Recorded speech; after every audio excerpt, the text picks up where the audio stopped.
चंद्रकांता का हिंदी साहित्य में एक विशेष स्थान है। जानकारों द्वारा इसे हिंदी का प्रथम उपन्यास भी माना जाता है और ये भी कहा जाता है कि इसे पढ़ने के लिए लोगों ने हिंदी सीखी। यानी ये इतना दिलचस्प है कि जिसने इसे पढ़ा, इसकी इतनी तारीफ की, सुनने वाले को लगा कि इसे तो पढ़ना ही चाहिए और इसके लिए उसने हिंदी सीखी।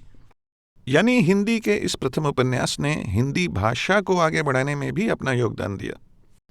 पर उस समय के लोगों को दीवाना बना देने वाली इस कहानी चंद्रकांता की कहानी असल में क्या है, इसका बेसिक प्लॉट क्या है? यह कहानी है राजकुमारी चंद्रकांता और राजकुमार वीरेंद्र सिंह के प्यार में तड़पते दो दिलों की, जो एक दूसरे से मिलना चाहते हैं, एक दूसरे के होना चाहते हैं, पर बीच में दीवारें बहुत हैं। और सबसे बड़ी बात, दोनों के राज्य यानी किंगडम एक दूसरे के दुश्मन हैं।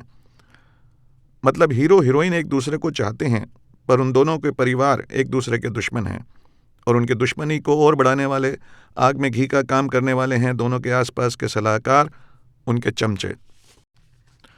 इस प्लॉट या कहानी के आइडिया को सुनकर शेक्सपियर के रोमियो जूलियट की याद आती है। रोमियो और जूलियट एक दूसरे को चाहते हैं, पर उन दोनों के क्लैन, एक दूसरे के परिवार, एक दूसरे के दुश्मन हैं। सच तो यह है कि रोमियो जूलियट की यह दास्तान इतनी प्यार भरी बनने के साथ ही इतनी दर्द भरी भी बन गई है कि इसी तरह की कहानियां हर इलाके में, हर भाषा में, अपने अपने वातावरण में, अपने अपने करैक्टर्स के साथ कही गई हैं। हीर रांझा, सोनी महिवाल, शशि पुन्नू और भी न जाने कितनी। हमारे हिंदी सिनेमा के फिल्म मेकर्स को भी इस कहानी ने इतनी बुरी तरह झकझोरा है कि उन्होंने अपनी तरफ से इसे बयां करने की कोशिशें की हैं। कभी कामयाब हुई, कभी नहीं। चेतन आनंद साहब ने हीर रांझा की कहानी को पर्दे पर उतारा ठीक उसी तरह जिस तरह वो साहित्य में दर्ज है, पर उनका ट्रीटमेंट कमाल का था। इस फिल्म में एक एक्सपेरिमेंट किया गया था। इस फिल्म के सभी डायलॉग्स वर्स में यानी कविता में कहे गए थे, पर इतनी सरलता से कि दर्शकों को फिल्म देखते हुए बिल्कुल भी अटपटापन नहीं लगा। उन्हें महसूस ही नहीं हुआ कि डायलॉग कुछ अलग तरह से कहे गए हैं। और फिर सोनी महिवाल भी कई बार बनी, एक बार सनी देओल और पूनम ढिल्लों के साथ भी। फिल्म भी कामयाब रही और संगीत भी। कुछ क्रिएटिव लोगों ने इस कहानी या प्लॉट को लेकर अपनी नई कहानी रची, जैसे सुनील दत्त साहब ने बनाई रेशमा और शेरा। प्लॉट वही रोमियो जूलियट वाला, पर ट्रीटमेंट और अंदाज अपना।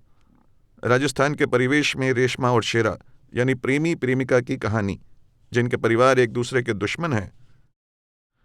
रेशमा की भूमिका निभाई थी वहीदा जी ने और शेरा की भूमिका निभाई थी सुनील दत्त साहब ने। ये अमिताभ बच्चन की शुरुआती फिल्मों में से है, जहां उन्हें एक गूंगे का किरदार मिला था, और राखी की भी ये शुरुआती फिल्मों में से ही है। अमिताभ जी और राखी जी ने छोटी भूमिकाओं में भी अपना कमाल दिखा दिया था। फिल्म तो नहीं चली, पर संगीत छा गया था। जयदेव जी के संगीत को पसंद भी किया गया और उन्हें इसके लिए भारत सरकार का राष्ट्रीय पुरस्कार भी मिला। इससे भी पहले वी शांताराम जी ने भी इसी प्लॉट पर एक फिल्म बनाई थी, सेहरा। फिल्म जबरदस्त हिट रही थी। इसमें मुमताज जी ने प्रेमी के लिए तड़पती प्रेमिका की सहेली की भूमिका निभाई थी। बंजारों की जिंदगी का बैकड्रॉप लेकर यह फिल्म बनाई गई थी। फिल्म जितनी कामयाब रही थी, उतना ही इसका संगीत भी। पंख होते तो उड़ाती रे, तुम तो प्यार हो सजनी, तुम तो प्यार हो, जैसे गीत आज भी सुने जाते हैं। काबिल म्यूजिक डायरेक्टर रामलाल जी के संगीत से सजे ये गाने आज भी अमर हैं। और इसी सेहरा फिल्म से शुरुआत हुई थी एक शानदार करियर की। काफ़ी लंबे समय तक फिल्म प्रेमियों के दिलों पर राज करने वाले और ढेरों कामयाब फिल्में देने वाले जंपिंग जैक मिस्टर जितेंद्र के करियर की। उन्होंने फिल्म में 2 किरदार किए थे। एक तो सूचना देने वाले सिपाही का, जिसे सिर्फ एक लाइन बोलनी थी, सरदार सरदार, दुश्मन टिड्डी दल की तरह बढ़ता आ रहा है, जिसे बोलने में उन्हें काफ़ी दिक्कत आई थी। और दूसरा फिल्म की हीरोइन संध्या के डुप्लीकेट का, बिल्कुल संध्या जैसे कपड़े पहनकर। इस बारे में जीतू जी अपने इंटरव्यू और बातचीत के दौरान काफ़ी मज़े लेकर बताते हैं। और आमिर खान की हीरो के तौर पर पहली फिल्म कयामत से कयामत तक, जिसमें जूही चावला को री इंट्रोड्यूस किया गया था, हालांकि इससे पहले वो सल्तनत में आ चुकी थी। ये निर्देशक मुनीर खान की भी पहली फिल्म थी। हम सब जानते हैं कि ये फिल्म बेहद कामयाब रही और इसका संगीत भी। पापा कहते हैं बड़ा नाम करेगा और दूसरे गीत आज भी जिंदा हैं। इसमें रोमियो जूलियट के कई सीन ऐसे के ऐसे ले लिए गए हैं, जैसे पार्टी का सीन। हीरोइन के घर में पार्टी है, हीरो उससे मिलने के लिए तड़प रहा है, पर जाए कैसे? वो अपने दोस्तों के साथ भेष बदल कर पहुंच जाता है। बहुत से फिल्म मेकर्स ने रोमियो जूलियट के प्लॉट को अपने अपने तरीके से पर्दे पर उतारा है, पर सबसे शानदार कमाल किया विजय आनंद साहब ने। फिल्म थी तेरे घर के सामने। जबरदस्त ट्रीटमेंट, अपने समय के साथ कदम से कदम मिलाती कहानी। फिर से हीरो हीरोइन के बाप एक दूसरे के दुश्मन, पर मॉडर्न सेटअप में। पर अंत थोड़ा अलग, प्रेमी प्रेमिका मिल जाते हैं और दोनों के बाप भी एक दूसरे के गले मिल जाते हैं। फिल्म बेहद कामयाब और संगीत, वाह क्या कहने। हसरत जयपुरी साहब के लिखे सारे गीत आज भी प्रेम से भरे दिलों को झंकृत करते रहते हैं, जिन्हें संगीत से सजाया था एस.डी. बर्मन साहब ने। दिल का भंवर करे पुकार, तेरे घर के सामने एक घर बनाऊंगा, देखो रूठा ना करो, बात नजरों की सुनो, सुन ले तू दिल की सदा, प्यार से प्यार सजा। दिलवालों की दिल्ली के बैकड्रॉप पर बनी इस फिल्म ने सबका दिल जीत लिया था। और तकरीबन हाल ही में आई फिल्म मोहनजोदारो, आशुतोष गवारीकर निर्देशित इस फिल्म में भी रोमियो जूलियट के प्लॉट का थोड़ा बहुत इस्तेमाल किया गया था और पार्टी वाला सीन तो हूबहू उतार लिया गया है, जहां हीरो अपनी हीरोइन से मिलने अपने दोस्तों के साथ भेष बदल कर पहुंच जाता है। फिल्म लोगों को पसंद नहीं आई थी, क्या कहना चाहती थी आखिर तक समझ नहीं आया, और फिल्म में संगीत था भी पता ही नहीं चला। रोमियो जूलियट की कहानी बहुत से क्रिएटिव राइटर्स डायरेक्टर्स को इंस्पायर करती रही है और उन्होंने अपने अपने तरीके से इसे कहा भी है। चंद्रकांता की कहानी भी इसी प्लॉट पर आधारित है। श्री देवकीनंदन खत्री जी के लिखे इस उपन्यास को हिंदी का पहला उपन्यास माना जाता है। कहा जाता है कि इसे पढ़ने के लिए ही कई लोगों ने हिंदी सीखी। खत्री जी भी रोमियो जूलियट की कहानी से ही इंस्पायर हुए थे, इस बारे में कुछ कहना मुश्किल है। हालांकि काफ़ी सारी समानताएं तो हैं। साथ ही चंद्रकांता में उस समय के सामाजिक परिवेश को भी दर्शाया गया है, उस समय के हालात की झलक भी इसमें मिलती है, और जीवन के सभी रंग भी, दोस्ती, त्याग, राजमहलों की उठापटक, धोखा, सभी तरह के रंग।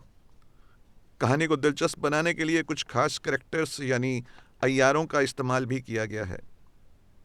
अय्यार वो माहिर लोग होते थे जो अपनी आवाज़ और भेष बदलने में माहिर थे। पुरुष अय्यार एक परफेक्ट महिला यानी हीरोइन की सहेली का हूबहू रूप भी ले सकता था। इस हद तक परफेक्ट कि हीरोइन को अंदेशा तक नहीं होता था कि उसके साथ उसकी सहेली नहीं कोई अय्यार चल रहा है। ये अय्यार जासूसी का काम करते थे। अगर इनका भेद खुल भी जाता था तो ये गायब होने में भी माहिर थे। चंद्रकांता की कहानी को ये अय्यार कमाल का रंग देते हैं, और साथ ही तिलिस्म का भी जबरदस्त तड़का लगा है, जो पढ़ने वालों को उसी दुनिया में ले जाता है। पढ़ने वाला अपनी सुध बुध भूल कर खुद को कहानी के किरदारों के आसपास ही पाता है। चंद्रकांता का बेसिक प्लॉट भले ही रोमियो जूलियट जैसा हो, पर अंदाजे बयां खत्री जी का अपना है और कमाल का है। जाहिर है कि उस समय के युवा वर्ग को इस कहानी ने जैसे पागल कर दिया होगा, क्योंकि उस जमाने में एक दूसरे से प्रेम करने वाले मिल कहाँ पाते थे। एक दूसरे से मिलने के लिए तरह तरह के जुगाड़ करते रहते थे, और हर प्रेमिका प्रेमी के माता पिता खानदानी दुश्मनों जैसा ही बर्ताव करते थे। चंद्रकांता पर दूरदर्शन एक धारावाहिक चंद्रकांता बना चुका है, जिसकी पटकथा लिखी थी श्री कमलेश्वर साहब ने। काफ़ी लोकप्रिय हुआ था। विदु विनोद चोपड़ा ने इसी पर एक फिल्म बनाने का भी फैसला लिया था। फिल्म का नाम रखा गया था तिलिस्मात। अमिताभ बच्चन साहब की मुख्य भूमिका थी। जोर शोर से मुहूर्त हुआ। खास तौर से एक टीजर भी शूट किया गया था और वो रिलीज भी हुआ। काफ़ी लोगों ने देखा भी होगा, पर बात इससे आगे कभी नहीं बढ़ पाई। रोमियो जूलियट की कहानी चंद्रकांता के रूप में कही जाए या किसी और रूप में हमेशा पसंद आती है और आती रहेगी, क्योंकि आज भी प्रेमी प्रेमिका के मिलने के मामले में हालात पूरे देश में तो नहीं ही बदले हैं।